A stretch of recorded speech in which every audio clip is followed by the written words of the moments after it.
Hello viewers, Assalamu alaikum. Welcome to my vlogging world, and in today's vlog I'm sharing a very small video of how to make phulkas on tawa.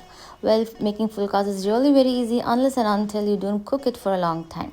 So my video is especially for the beginners who love to make phulkas, very soft rotis, but they'll end up making very hard. This happens because you cook the roti on tawa for a long time, and also when you place a half cooked roti on the fire, it shouldn't be placed for a long time. And yes, two important things when we are making a roti. Number one, tawa should be on medium hot, and number two, atta should be freshly kneaded, which will keep your roti fresh as well as soft for the rest of the day.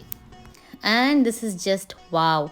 Keep the half cooked roti on fire till it gets puffy like this, and our roti is done. Just turn it for once or twice, not more than that, and the roti is done.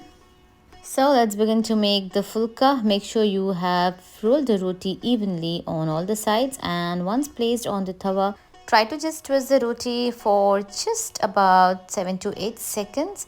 Just try to dab it like this, or just twist the roti with the help of your hand or with kitchen towel, and make sure the roti is just slightly cooked on the other side.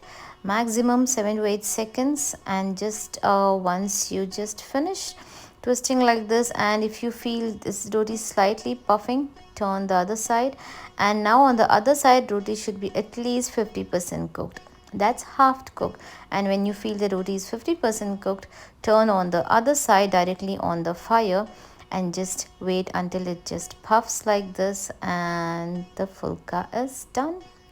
Turn it for once or twice, and yes, here's our soft phulka ready. Just don't try to cook on fire more than this, and just directly it goes in the hot case. Wasn't it easy? Thanks for watching. Take care, bye bye, and sayonara. Allah Hafiz.